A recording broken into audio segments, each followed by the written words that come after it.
taashaac buudanis ama jacayl qoto dheer wuxuu sii wataa rikooro aan inaba caadi ahayn waxaana ka soo baxaya akhbaaraad cusub inta aanan u gudagelin akhbaaraadka ka cusub haddii aad ka mid tahay dadka xiiseeya ama taageera taxanaan muuqaalka laakiin noo saar haddii uusan janalka subscribe ku ahayna subscribe dhaho gambaleelkan u furo si ay kuu soo gaaraan akhbaaraadka cusub aynu meeshan kusoo gudbino haddana aynu u gudagalno waxyaabaha ka cusub iyo wixii kusoo kordhay taxanaha aad ku xiisaa badnaay musalka sidaa taqaaniib waxaa ku dhisan yahay labada famil ee reer Kujaari iyo reer Fortuna reer Kujaari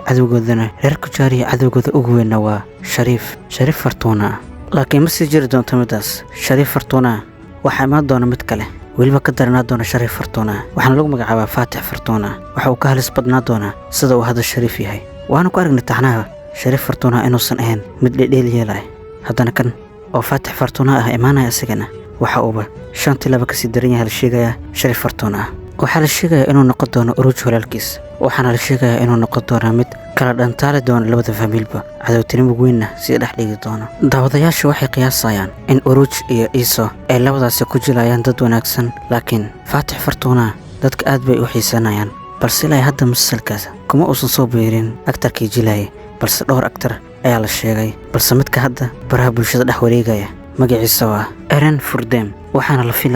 waxaana filasho weyn laga qabaa in ninkani uu jili doono doorkaasi ee Faatix Fortuna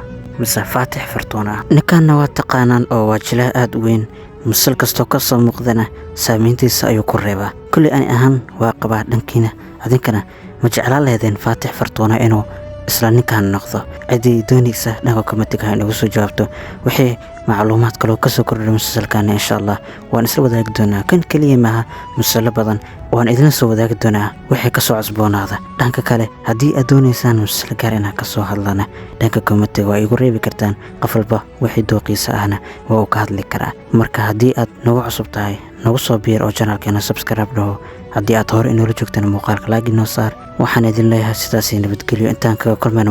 muuqaalkiisa xiga mac salaama